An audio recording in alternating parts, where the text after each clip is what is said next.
Markus Resch from Mellotron, and we're here at the 2018 NAMM Show. And we brought out the 1964 Mark II Mellotron. And this particular model was used by the Beatles and the Rolling Stones and Genesis and Moody Blues right at the beginning when they were using these sample playback instruments for the first time.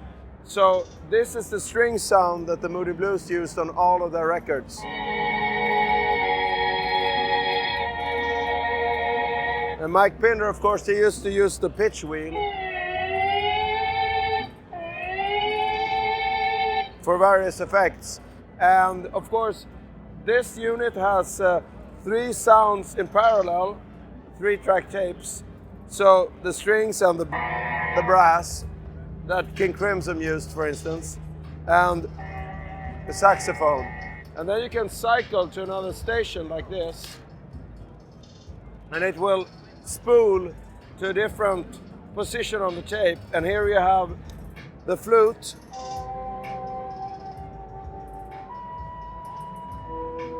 And this was used by the Beatles for Strawberry Fields, this particular sound. And then you have electric guitar and a Lowrey organ.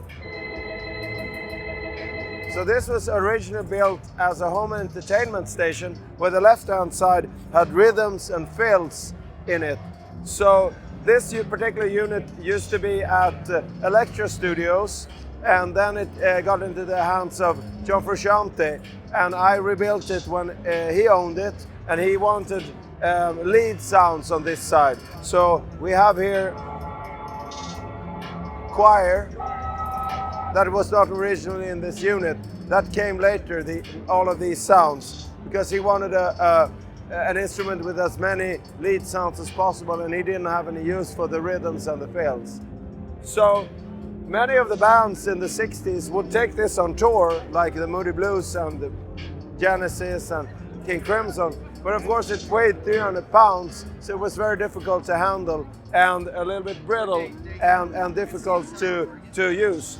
So the Mellotron company realized they needed something more portable, and they invented this version.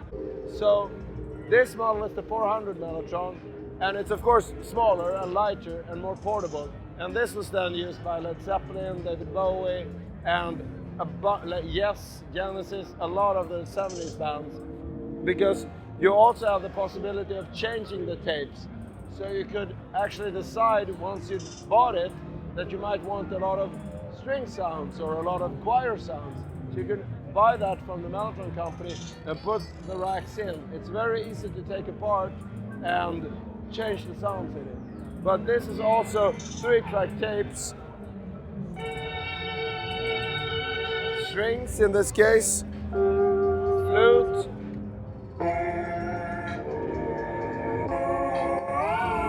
choir.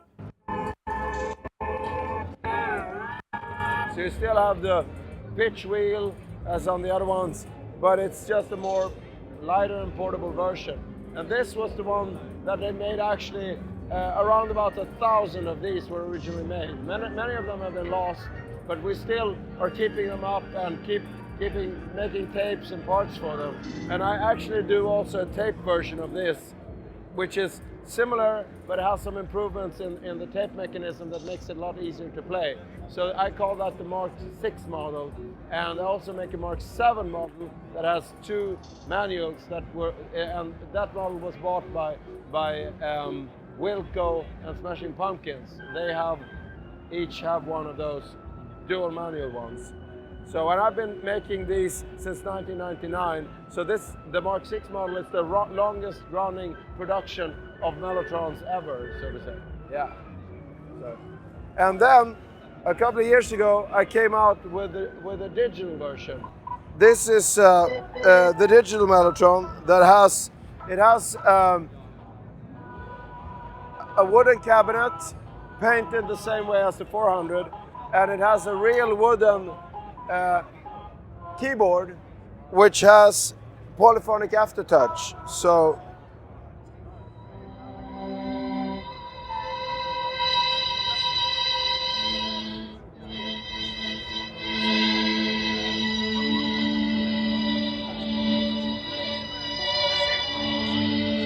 can individually adjust, set the volume for each, during playback of each note, which is something that the Chamberlin and the Mellotron, if they're well adjusted, they could actually do that back in the day. So this unit has 100 sounds built into it, and you can add more sounds if you add a card. So for instance, this one has loaded a card with the rhythms, and I hope you can hear it.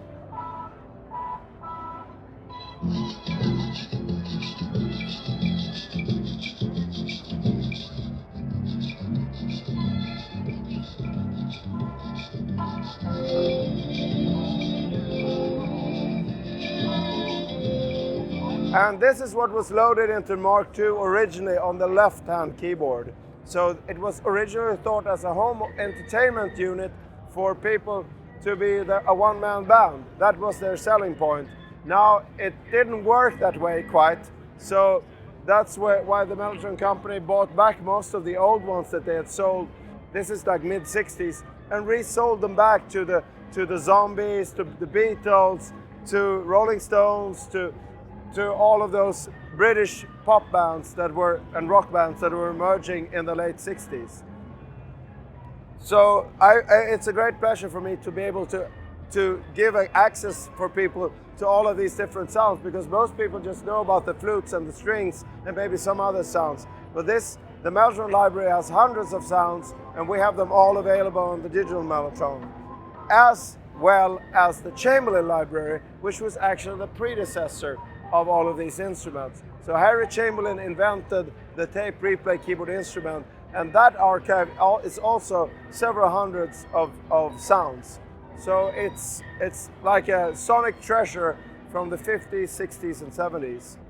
About 6 months ago, we came out with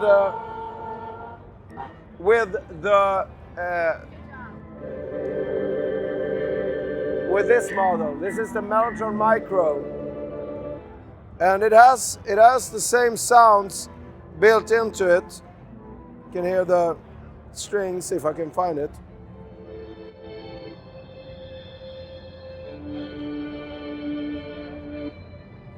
And this is a monophonic aftertouch keyboard in this unit, and it has the 100 sounds built into it as the other digital Mellotrons, but it has no expansion possibilities. So that's the main difference between the M4000D series and the Micro. Yeah, so this is the Mini, which is the same audio engine as the big one I showed over there with the polyphonic aftertouch keyboard, but this just doesn't have the polyphonic aftertouch. So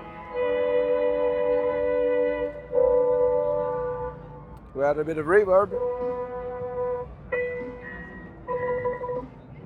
So there are no built-in effects in my instruments, because I feel that other people make better reverb. So here we have a Silver Spring reverb, for instance.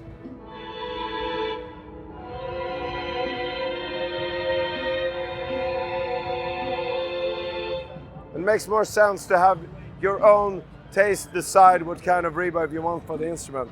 What's new with this instrument here is that we have the new card, which has Optigon and Orchestron sounds in it. So here we have, and these sounds on this card, they loop, as opposed to all the other sounds that I have in the instrument, because the Mellotron sounds don't loop, because it was a strip of tape, not an endless tape. But these were, of course, on discs, so they were endless. And you have all of this funny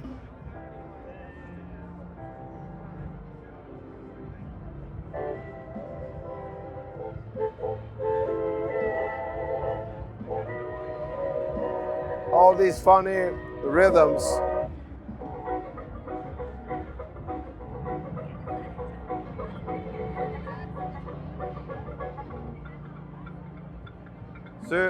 So this is actually new for it's coming out in a few months. This card with all of these optical organs, basically. It's the Orchestron, the Optigon, and the Chilton Talent Maker, the three optical disc organs that were made in the 70s. And this model is actually lighter than previous minis because it's now made in aluminum. So we wanted to do this for a very long time, but it's very difficult to make it in a high quality cabinet like this. But we finally found a supplier that can do it, and we're now happy to present it in a version that's 8 pounds lighter than the previous model, so to say. But otherwise, it's all the same as it used to be. It's just the lighter cabinet. And these are, of course, also expandable with the expansion cards. And finally, we have the rack version, which is basically the same as the big M4000D, but it's just no keyboard. So it's got the balanced outputs and everything. So yeah, and that sort of completes the whole line of Mellotrons. And we've gone back from 64 to 2018. I listened to all these progressive rock bands when I was a young teenager. Yes, Genesis, King Crimson, and all of those bands had that very special sound that nobody else had in the 80s, and I was always wondering what it was. I always thought it was a big synthesizer back then. So then I realized it's actual pre-recorded choirs and strings that they were using out of a Mellotron. And also, especially Rick Wakeman's Six Wives of Henry VIII, that particular record had Mellotron credited on the album.